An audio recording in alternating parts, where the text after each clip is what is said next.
Morning, good afternoon, good evening, everyone. Welcome back to the show, Everyday Carry for Everyday People. As some of you should know, my name is Riaz.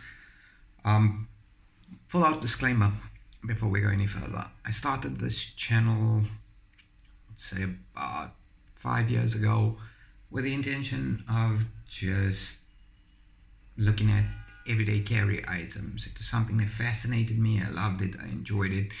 Thought it was pretty cool.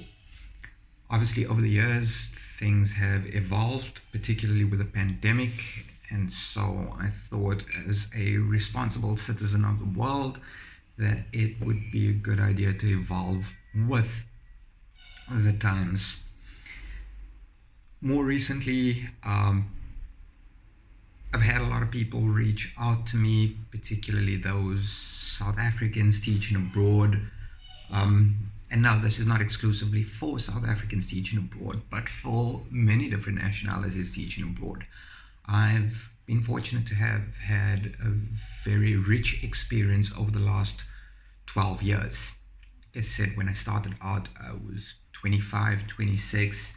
I was young, I was energetic, I was single. I had no responsibilities, so that was pretty cool. You get what I'm saying? I mean, over the years, things have changed. I've gotten married. I've had kids. I've kind of settled down a little bit. So basically the channel has evolved as I have evolved. There are certain principles that I still believe and live by. There are other principles that are a bit dodgy. With that disclaimer being put out of the way, I'd like to talk about a very serious topic that's come up. Look, with regards to the pandemic, people are scared, people are bouncing all over the place, people's livelihoods have been put in jeopardy. Some people haven't seen a home for 2.5, 3 years. It's a long time. You get what I'm saying? I have been looking at a lot of my social network feeds, particularly my Facebook and the groups that I belong to. And obviously, because I'm on vacation for the next 2.5 weeks, I've had a lot of time to process. With that being said, it's a very serious topic that has gotten under my skin quite a bit. And unfortunately, this is going to upset a lot of South African expatriates. And guys, like I said, I'm just trying to be open and honest here. Now, I haven't worked in the Middle East since 2018. I'm not based there. You get what I'm saying? My family and friends have, a lot of my family, well, all of my family and most of my friends have pulled out. However, I spent a lot of time in the Gulf. I have a pretty good understanding of how it works. Here's a little tip. Ladies and gentlemen, if you're working in the Gulf, you will always be seen as an ajnabi. Accept it, move on. Now, looking at South Africans abroad. Yes, a lot of people, a lot of places, a lot of organizations have treated South Africans piss poorly over the last 2 years since the pandemic hit.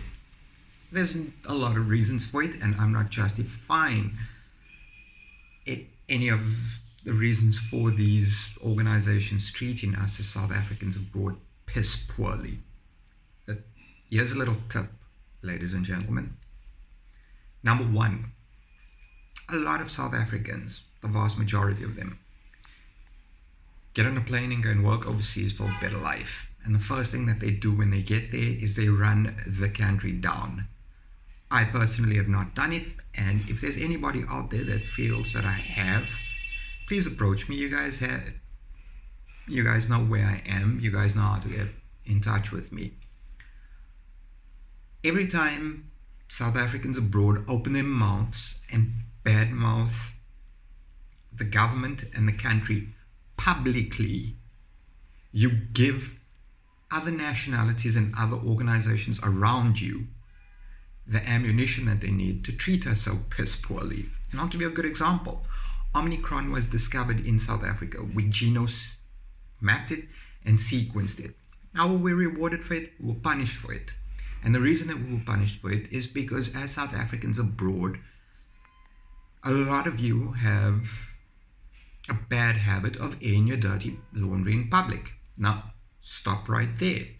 Have there been times where I've had issues with Home Affairs or DIRCO or any of the rest? Yes, they have.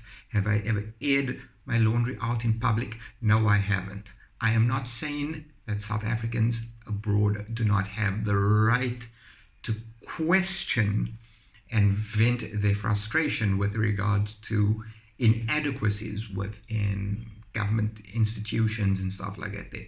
What I am saying is you don't have the right to do it publicly. This is why Qatar Airways could treat us so piss poorly during the pandemic. This is why Etihad and Emirates Airways could treat us so piss poorly during the pandemic, because we give them the ammunition that they need every time we talk crap about the country and the government when we're outside, forgetting that a lot of us are going to have to return to South Africa. Not everybody's immigrating. And for those that think immigration is the best way forward, is a fact for you. I've got hundreds of friends that I've met over the years that immigrated to first world countries that are now looking at returning to South Africa. So let's stop right there and get that cleared out of the way. Stop bitching, moaning, and complaining about the country and the government and the people publicly. Do it amongst ourselves. I'm all for it. Everybody gets heartful. I myself do. Like I said, I've had personal issues that have hurt my family. You get what I'm saying? Do not air your dirty laundry out in public. That's number one. Number two, there have been a lot of posts going around on most of the Facebook groups stating, oh, the embassy is so bad, we can't rely on the embassy. Is it unrealistic for us to expect so much from the embassy? Yes, it's unrealistic. Stop your snotty, snarky, sarcastic undertones in it. Here's a question for all of you South Africans abroad, right? Number one, how many of you know what Rosa is? How many of you know why Rosa was decommissioned in January of 2015? Well, here's a little tip for you. Rosa was a website that South Africans could register with so that DIRCO knew where the citizens were, what they were doing, so that when we have things like the pandemic, everybody's not rushing to the embassy and the consulate to shove information down their throat to be the first ones to leave. All right. Rosa was referred to as residents of South Africa abroad. It was decommissioned because I would say about 90% of South Africans never bothered to register on it. So here's a thought, ladies and gentlemen, before we blow our tops and complain about how piss poorly government behaves and the embassies and how disappointed we are in the embassies and the consulates and all the rest of it. Go home, do some fact checking. If you're in the Gulf, today's pretty much the start of your holiday, except for the UAE, where you will be on vacation. You will be have your weekend by, I think it's 1 or 2 o'clock this afternoon. So here's a fact. Go home.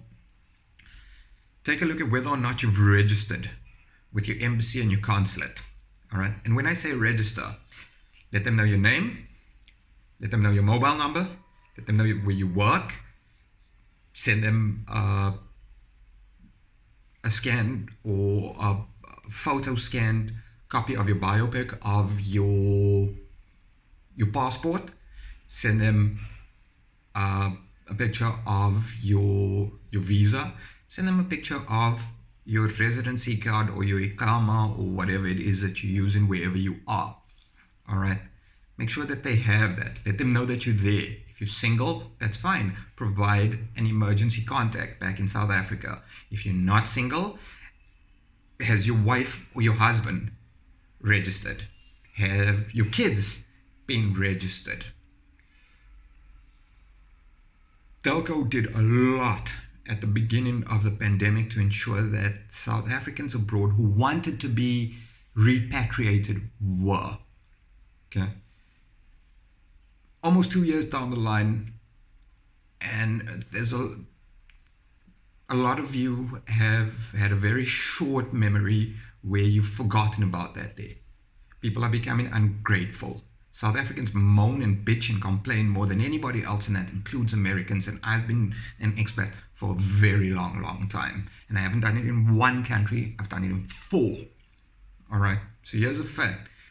Go and check and make sure that your embassy and your consulate know who you are, where you're from, who you work for, your mobile number, your Iqama or your residency ID, biopic of your passport, and a picture of your visa. Get that done and then engage. Don't leave it until we have a pandemic or natural disaster to do it. Be proactive. Now, some of you are going to say, I don't want my government to know anything about me, and I don't want them to track me. And that's your right. That is your democratic right as a South African citizen. Here's a responsibility that comes with that right. Don't run and complain and bitch and moan and expect to be helped first when the shit hits the fan. Okay? So please, my message to all South Africans abroad is register with your embassy and your consulate general. Do it before you encounter any problems. It's not difficult, ladies and gentlemen. Use your mobile phone, scan the documents in picture format, and send it to them. Let them know that you are there. Come Monday or Tuesday, send them a follow-up email, and if needs be, phone them. All right? These are simple things that can be done. Now, apparently, Emirates is going to start flying out of South Africa today. I'm going to do a video with regards to how piss poorly these airlines have treated us, particularly over the last, I would say, year. And obviously, for those who want, I will be handing out emails to some of these gentlemen who are VPs and such of these airlines that are supposed to be addressing these type of issues. In the meantime, ladies and gentlemen, please be safe out there. Look after yourselves. Look after one another. I know that this video is going to upset a lot of South Africans abroad. I don't really care. What I do care about is making sure that as South Africans we do the right thing so that we have a leg to stand on when we engage with our embassies and our consulates when things hit the fan. Okay. For those of you who like the channel, please don't forget to subscribe, hit the bell icon to be notified as to when the next video comes out. Again, take care of yourselves, stay safe, and I'll see you guys on the next one. Cheers.